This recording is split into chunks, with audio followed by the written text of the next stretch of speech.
നമസ്കാരം. ഒടുവിൽ വിവാദങ്ങളുടെ പൊയ്മുഖങ്ങൾ അഴിഞ്ഞു വീഴുന്നു, കെട്ടടങ്ങുന്നു.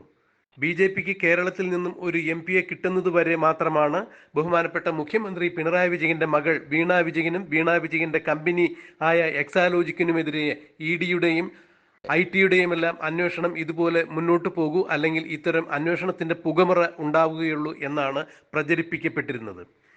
എന്നാൽ അത്തരം പ്രചരണങ്ങൾക്കെല്ലാം അടിസ്ഥാനമില്ല എന്ന് കാണിച്ചുകൊണ്ട് ഇപ്പോൾ കമ്പനി കാര്യ രജിസ്ട്രാറായ വി.എം. പ്രശാന്തൻ ബഹുമാനപ്പെട്ട മുഖ്യമന്ത്രിയുടെ മകൾ വീണ വിജയന്റെ എക്സാലോജിക്കിനും വീണ വിജയനും എതിരായി ഹൈക്കോടതിയിൽ സത്യവാങ്മൂലം കൊടുത്തിരിക്കുന്നു എന്നുള്ളതാണ് ഏറ്റവും പുതിയ വാർത്തയായി പുറത്തുവരുന്നത്. മുഖ്യമന്ത്രിയുടെ മകളായ വീണ വിജയൻ തന്റെ എക്സാലോജിക് എന്ന കമ്പനിയിലേക്ക് CMRL അടക്കമുള്ള കമ്പനിയിൽ നിന്നും മാസപ്പടി കൈപ്പറ്റി എന്നുള്ളത് തന്നെയാണ് വി.എം. പ്രശാന്തന്റെ സത്യവാങ്മൂലത്തിൽ വിശദമായി പറഞ്ഞിരിക്കുന്നത്.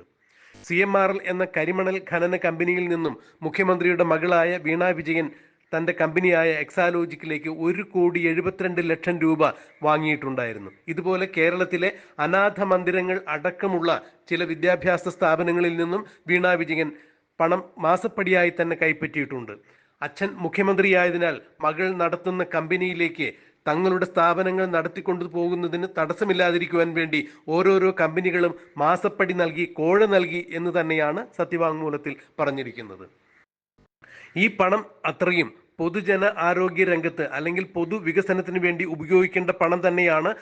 ആ പണമാണ് വീണ വിജയന്റെ എക്സാലോജിക് എന്ന കമ്പനിയിലേക്ക് ചെന്നു ചേർന്നിരിക്കുന്നത്. ഇത് കൃത്യമായ രീതിയിൽ തന്നെ അഴിമതിയാണ്, ഇത് ഗൂഢാലോചനയാണ്, ഇത് വഞ്ചനയാണ് എന്നൊക്കെ തന്നെയാണ് തന്റെ സത്യവാങ്മൂലത്തിൽ വി.എം. പ്രശാന്തൻ, കമ്പനികാര്യ രജിസ്ട്രാറായ വി.എം. പ്രശാന്തൻ കൃത്യമായി തന്നെ അക്കമിട്ട് അടയാളപ്പെടുത്തിയിരിക്കുന്നത്. സംസ്ഥാന സർക്കാരിന്റെ സ്ഥാപനമായ KSIDCക്കും ഈ ഗൂഢാലോചനയിൽ കൃത്യമായ പങ്കുണ്ട് എന്നുകൂടി വി.എം. പ്രശാന്തൻ രേഖപ്പെടുത്തിയിരിക്കുന്നു. കാരണം CMRL എന്ന കരിമണൽ ഖനന കമ്പനിയിൽ സംസ്ഥാന സർക്കാരിന്റെ 13.4% പങ്കാളിത്തമാണ് സർക്കാർ ഉടമസ്ഥതയിലുള്ള സർക്കാരിന്റെ വ്യാവസായിക സംരംഭമായ KSIDCക്ക് പങ്കുള്ളത്. മാത്രമല്ല CMRL എന്ന കമ്പനിയിൽ KSIDCക്ക് നോമിനി ഡയറക്ടർ കൂടി ഉണ്ട് എന്നറിയുമ്പോഴാണ് ഇതിൽ കൃത്യമായ ഗൂഢാലോചനയും വഞ്ചനയും ഉണ്ട് എന്ന് തന്നെ വി.എം. പ്രശാന്തൻ എടുത്തു പറഞ്ഞിരിക്കുന്നത്. CMRLുമായി നടന്നിരിക്കുന്ന സാമ്പത്തിക ഇടപാടുകളെ കുറിച്ച് കൃത്യമായ വിവരം നൽകുവാൻ വേണ്ടി KSIDCയോട് വിവരങ്ങൾ ആരാഞ്ഞപ്പോൾ അതൊരു കാരണവശാലും കൈമാറിയിരുന്നില്ല എന്നുകൂടി തന്റെ സത്യവാങ്മൂലത്തിൽ വി.എം. പ്രശാന്തൻ കൃത്യമായി തന്നെ രേഖപ്പെടുത്തിയിരിക്കുന്നു. അതായത് പൊതു വികസനത്തിന് വേണ്ടി ഉപയോഗിക്കേണ്ട പണമാണ് ഇതുപോലെ സ്വകാര്യ വ്യക്തികളുടെ അക്കൗണ്ടിലേക്ക് ചെന്ന് ചേർന്നത്. ഇത് കൃത്യമായ രീതിയിൽ തന്നെ അഴിമതിയാണ്, ഗൂഢാലോചനയാണ്. അച്ഛൻ മുഖ്യമന്ത്രിയായതിനാൽ മകൾ തന്റെ കമ്പനിയിലേക്ക് കോഴ വാങ്ങിയിരിക്കുന്നു. അതിന് മാസപ്പടി എന്ന് പേരിട്ടിരിക്കുന്നു, അല്ലെങ്കിൽ മാസപ്പടി എന്നാണ് ആ കോഴയെ അറിയപ്പെടുന്നത്. ഇത് പൊതു വികസനത്തിന് വേണ്ടി ഉപയോഗിക്കേണ്ട പണം. അച്ഛൻ മുഖ്യമന്ത്രിയായതിനാൽ മകൾക്ക് കമ്പനികൾ കൊടുത്ത കോഴ തന്നെയാണ് ഈ പണം. അഴിമതിയാണ്, കരിഞ്ചന്തയാണ് എന്ന് തന്നെയാണ് വി.എം. പ്രശാന്തൻ കൃത്യമായി തന്നെ തന്റെ സത്യവാങ്മൂലത്തിൽ പറഞ്ഞിരിക്കുന്നത്. മുഖ്യമന്ത്രിക്കും മകൾക്കുമെതിരെ നടക്കുന്ന ഇത്തരം പ്രഹസനങ്ങൾ ലോക്സഭാ തെരഞ്ഞെടുപ്പ് വരെ ഉണ്ടാകുകയുള്ളൂ എന്നാണ് ഇടതുപക്ഷ പ്രസ്ഥാനക്കാർ പറഞ്ഞു പരത്തിയിരുന്നത്. CMRL എന്ന കമ്പനിയിൽ IT വിഭാഗത്തിന്റെ ചർച്ചകൾ നടക്കുന്നത് 2019 എന്നാൽ ഈ വിഷയം KSIDC ചർച്ചയാക്കുന്നത് 2024 മാത്രമാണ്. അതുവരെയും ഈ വിഷയം കൃത്യമായ രീതിയിൽ തന്നെ മൂടിവെക്കുവാൻ KSIDC എന്ന് തന്നെയാണ് വി.എം. പ്രശാന്തൻ തന്റെ സത്യവാങ്മൂലത്തിൽ എടുത്തു പറയുന്നത്. CMRLുമായി നടന്നിട്ടുള്ള ഇടപാടുകളെ കുറിച്ച് കൃത്യമായ രേഖകൾ ആവശ്യപ്പെട്ടപ്പോൾ KSIDC നൽകുകയുണ്ടായില്ല. ഇതുകൊണ്ട് തന്നെയാണ് ഈ കാരണവും സീരിയസ് ഫ്രോഡ് ഇൻവെസ്റ്റിഗേഷൻ ഓഫീസിന്റെ അന്വേഷണത്തിന് വഴിവെച്ചു എന്ന് തന്നെയാണ് എടുത്തു കാണിക്കുന്നത്. സീരിയസ് ഫ്രോഡ് ഇൻവെസ്റ്റിഗേഷൻ ഓഫീസിന്റെ അന്വേഷണം തെരഞ്ഞെടുപ്പ് വരെ ഉണ്ടാകുകയുള്ളൂ എന്നാണ് പറഞ്ഞു പരത്തിയിരുന്നെങ്കിലും ലോക്സഭാ തെരഞ്ഞെടുപ്പിനോടനുബന്ധിച്ച് ഈ വിഷയത്തിലുള്ള അന്വേഷണം, സീരിയസ് ഫ്രോഡ് ഇൻവെസ്റ്റിഗേഷൻ ഓഫീസിന്റെ അന്വേഷണം മന്ദഗതിയിലായിരുന്നു. എന്നാൽ ഇപ്പോൾ അത് വീണ്ടും ഊർജിതമായി മുന്നോട്ട് പോകുന്നു. CMRL എന്ന കമ്പനിയിലേക്കും KSIDCയിലേക്കും വീണ വിജയന്റെ എക്സാലോജിക്കിലേക്കും വീണ വിജയനിലേക്കും അതുവഴി മുഖ്യമന്ത്രി പിണറായി വിജയനിലേക്കും ഈ അന്വേഷണം എത്തുന്നു എന്നുള്ളത് തന്നെയാണ് എടുത്തു പറയേണ്ട വസ്തുത. സീരിയസ് ഫ്രോഡ് ഇൻവെസ്റ്റിഗേഷൻ ഓഫീസേഴ്സ് തിരുവനന്തപുരത്തേക്ക് എത്തുന്നു എന്നറിയുമ്പോൾ ഈ വിഷയത്തിൽ ഊർജിതമായ അന്വേഷണം തന്നെയാണ് ഇപ്പോൾ SFIയുടെ ഭാഗത്തു നിന്നും ഉണ്ടാകുന്നത് എന്നാണ് അറിയാൻ സാധിക്കുന്നത്.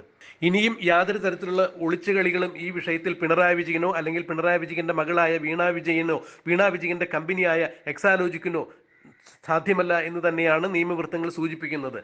ഏതാണ്ട് 1.5 വർഷത്തിന് മുമ്പേ തന്നെ എക്സാലോജിക് എന്ന കമ്പനി പ്രവർത്തനം നിർത്തുന്നു എന്ന് കാണിച്ചുകൊണ്ട് എക്സാലോജിക് എന്ന കമ്പനി നിർത്തുന്നു എന്നുള്ളത് കേന്ദ്ര കമ്പനി കാര്യ മന്ത്രാലയത്തിന് അറിയിപ്പ് കൊടുത്തിട്ടുണ്ടായിരുന്നു, കത്ത് കൊടുത്തിട്ടുണ്ടായിരുന്നു. എന്നാൽ ഇത് അതിനു മുൻപേ തന്നെ നടന്നിരുന്ന ഇടപാടുകൾ തന്നെയാണ്. അതുകൊണ്ട് ഇത്തരം കാര്യങ്ങൾ വിശദമായ അന്വേഷണത്തിനും പരിശോധനയ്ക്കും വിധേയമാക്കേണ്ടതാണ് എന്ന് തന്നെയാണ് അറിയാൻ കഴിയുന്നത്. എന്തായാലും ഇപ്പോൾ ബഹുമാനപ്പെട്ട ഹൈക്കോടതിയിൽ VM പ്രശാന്തൻ എന്ന കമ്പനിക്കാര് രജിസ്ട്രാർ നൽകിയിരിക്കുന്ന ഈ സത്യവാങ്മൂലം വീണ വിജയനെ സംബന്ധിച്ചിടത്തോളം, പിണറായി വിജയനെ സംബന്ധിച്ചിടത്തോളം ഏറെ കുരുക്കായി മാറുന്നു. ഇതുമൂലം കൃത്യമായ അന്വേഷണം നടത്തുകയാണെങ്കിൽ വീണ വിജയന്റെ ഈ അഴിമതിയിൽ KSIDC എന്ന സംസ്ഥാന സർക്കാരിന്റെ സ്ഥാപനത്തിന് പങ്കുണ്ട് എന്ന് വരികയാണെങ്കിൽ അത് കൃത്യമായി മുഖ്യമന്ത്രിയിലേക്കും വഴി തുറക്കും. മുഖ്യമന്ത്രി സംസ്ഥാന മുഖ്യമന്ത്രി ആയിരിക്കുന്നിടത്തോളം കാലം മുഖ്യമന്ത്രിയുടെ മകൾ വീണ വിജയൻ ഇക്കാര്യത്തിൽ അഴിമതി നടത്തിയിട്ടുണ്ട് എന്നറിഞ്ഞാൽ KSIDCക്കും ഇതിന് കൃത്യമായ പങ്കുണ്ട് എന്ന് തെളിഞ്ഞു കഴിഞ്ഞാൽ മുഖ്യമന്ത്രിയുടെയും ഒരുപക്ഷെ രാജിയിലേക്ക് ഇക്കാര്യങ്ങൾ ചെന്നെത്തും എന്ന് തന്നെയാണ് നിയമവൃത്തങ്ങൾ സൂചിപ്പിക്കുന്നത്. എന്തായാലും സഭാ തെരഞ്ഞെടുപ്പ് വരെ CPMന് പ്രതിസന്ധിയിലാഴ്ത്തുവാൻ വേണ്ടി BJPയുടെ കേന്ദ്ര സർക്കാർ നടത്തുന്ന പ്രഹസനമായിരുന്നു ഇത്, പ്രചരണമായിരുന്നു എന്നൊക്കെ പറഞ്ഞ് പ്രചരിപ്പിച്ച CPMന്റെ മുഖത്ത് കിട്ടിയ കനത്ത പ്രഹരം തന്നെയാണ് ഇപ്പോൾ VM പ്രശാന്തൻ ഹൈക്കോടതിയിൽ സമർപ്പിച്ചിരിക്കുന്ന ഈ സത്യവാങ്മൂലം. എന്തായാലും ഇതിന് കൃത്യമായ രീതിയിൽ ഹൈക്കോടതിയുടെ ഭാഗത്തു നിന്ന് നിരീക്ഷണമുണ്ടാകും. സീരിയസ് ഫ്രോഡ് ഇൻവെസ്റ്റിഗേഷൻ ഓഫീസിന്റെ അന്വേഷണം ഊർജിതമാകുന്നതോടുകൂടി ഈ വിഷയത്തിൽ മുഖ്യമന്ത്രിയുടെ മകൾ വീണ വിജയൻ പെടും എന്ന് തന്നെയാണ് അറിയാൻ കഴിയുന്നത്. മുഖ്യമന്ത്രിയുടെ മകൾ വീണ വിജയൻ കുടുങ്ങുകയാണെങ്കിൽ തീർച്ചയായും സംസ്ഥാന സർക്കാരിന്റെ സ്ഥാപനമായ KSIDCക്ക് ഇതിൽ പങ്കുണ്ടെന്ന് തെളിയുന്നത് വഴി മുഖ്യമന്ത്രിയിലേക്കും എത്തും. മുഖ്യമന്ത്രിയും ഇതിൽ കൃത്യമായി തന്നെ പെടും എന്ന് തന്നെ നിയമവൃത്തങ്ങൾ ചൂണ്ടിക്കാണിക്കുമ്പോൾ സീരിയസ് ഫ്രോഡ് ഇൻവെസ്റ്റിഗേഷൻ ഓഫീസിന്റെ അന്വേഷണം വേറൊരു വഴിത്തിരിവിലേക്ക് എത്തുന്നു. കമ്പനിക്കാര് രജിസ്ട്രാറായ VM പ്രശാന്തന്റെ ഹർജി ഹൈക്കോടതിയിൽ കൃത്യമായ രീതിയിൽ പരിഗണിക്കപ്പെടുമ്പോൾ അതും വേറെ കുരുക്കായി മാറും എന്നാണ് അറിയാൻ സാധിക്കുന്നത്. ഫലത്തിൽ മുഖ്യമന്ത്രി പിണറായി വിജയനും മകൾ വീണ വിജയനും കുടുങ്ങി എന്ന് തന്നെയാണ് പറയാൻ സാധിക്കുന്നത്.